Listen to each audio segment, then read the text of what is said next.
What up, everybody, and welcome to Baz on Blades. My name is Baz, and I talk about blades. Guys, we're going to do a short video today. We're going to talk about my most carried knives for the first half of the summer 2018. We're going to cover June and July here. It's been excruciatingly hot and extremely humid for the first half of the summer, and I imagine that the second half of the summer is going to be the same.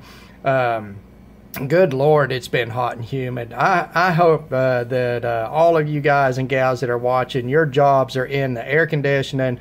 Mine is not. It's in a big hot factory where you just got sweat rolling down your body 5 minutes after you're at work, and it's just you're fighting dehydration all night. I drink so much water. I feel like I'm a gallon jug. I'm just filling myself with water all the time. But you don't want to hear all about that. You want to hear about the knives that I'm carrying.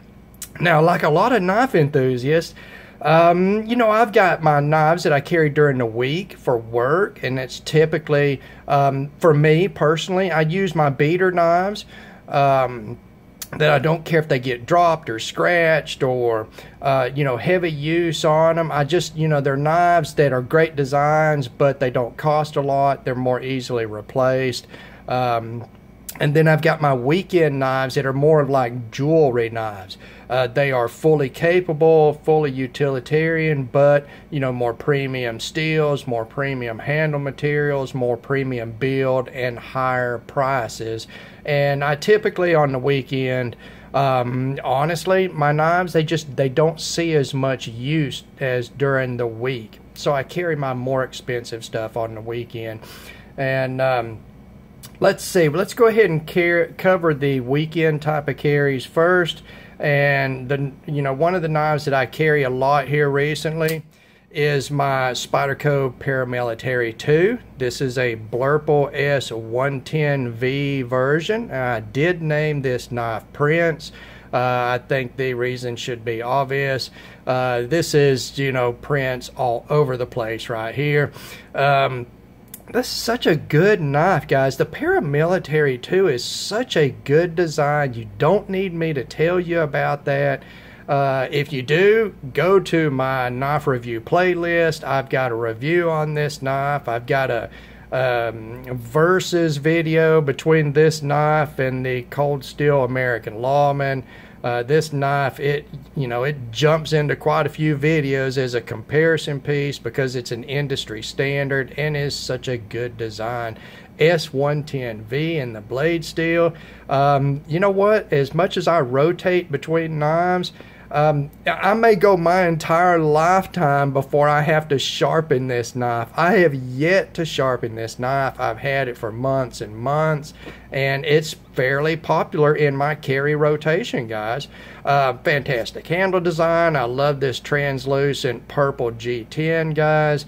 I love the compression lock. I did put a Lynch deep carry titanium pocket clip on it, which I love the deep carry pocket clip on the Paramilitary 2.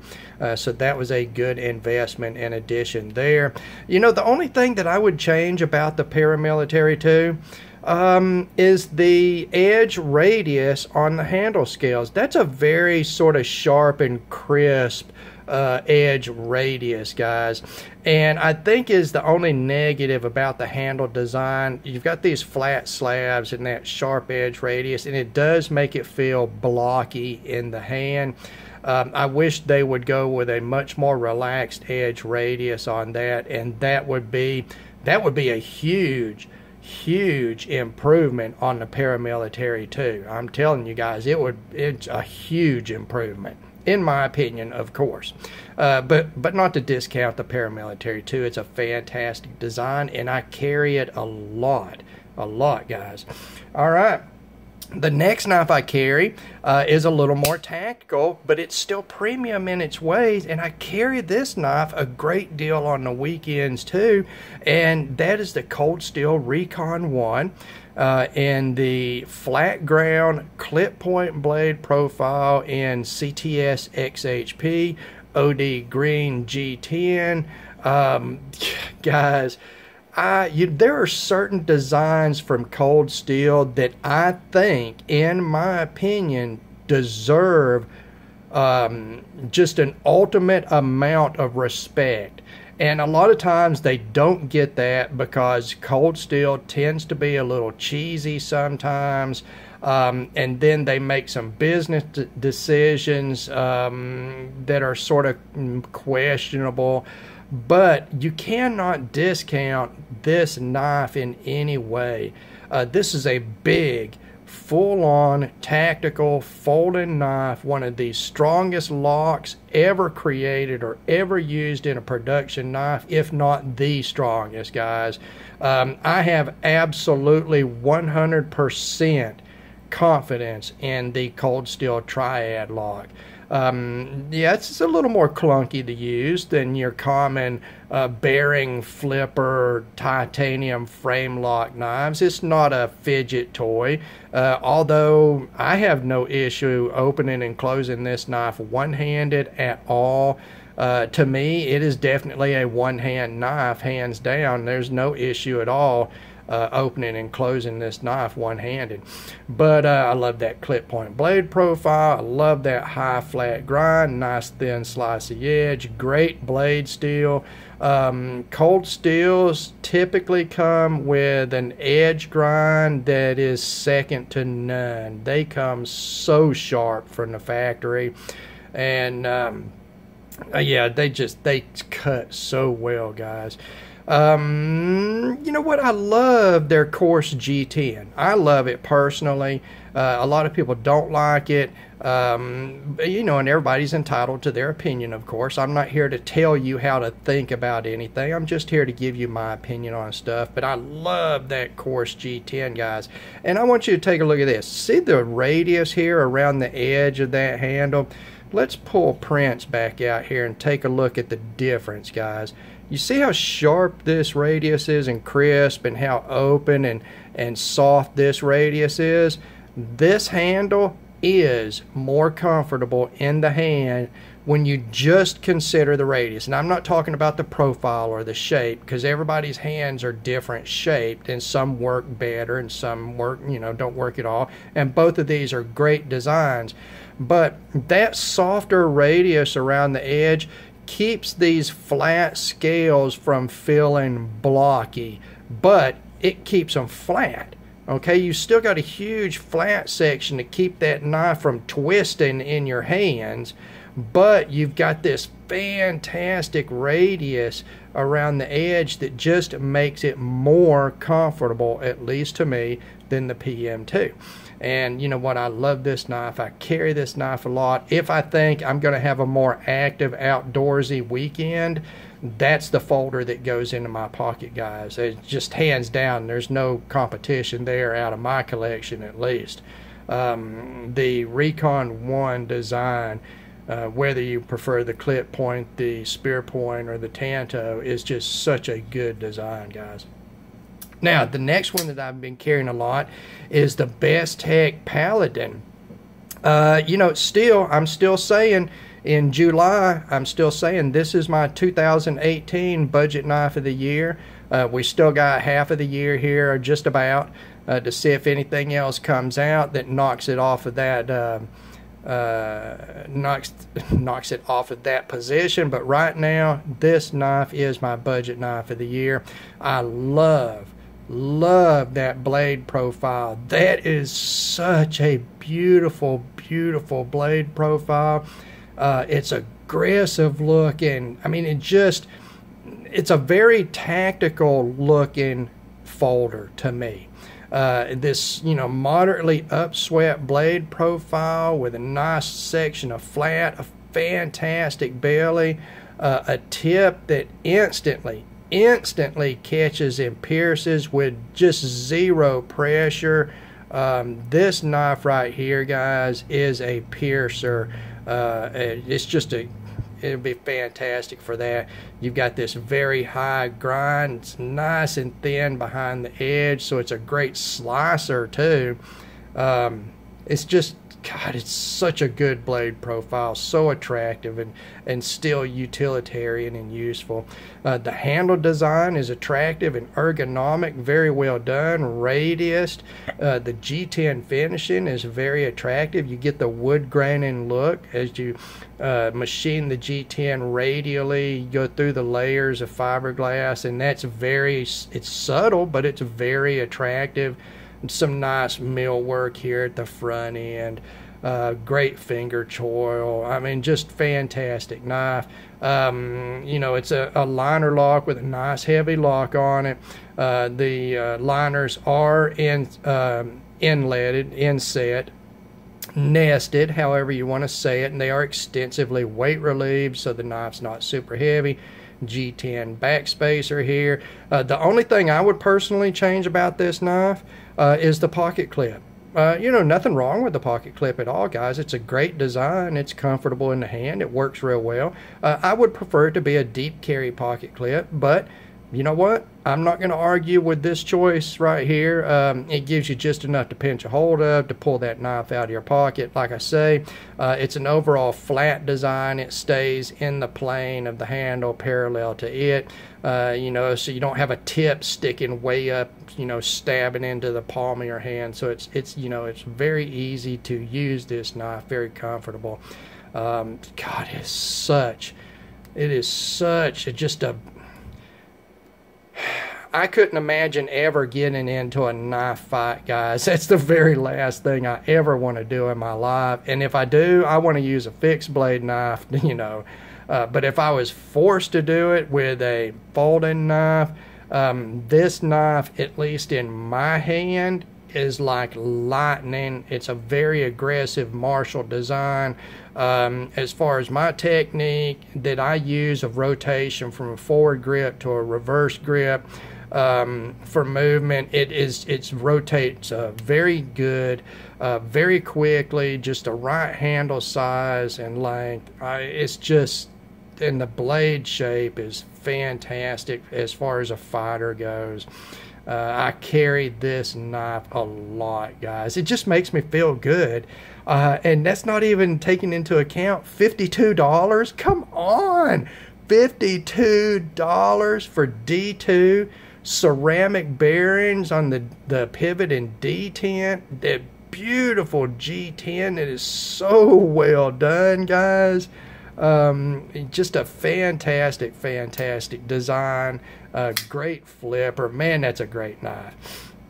All right, so that's the 3 knives that I've been carrying the most as far as my weekend sort of, let's call it civilian life, which is what I'm meaning is outside of work, not in the military sense, but just outside of work in regular life.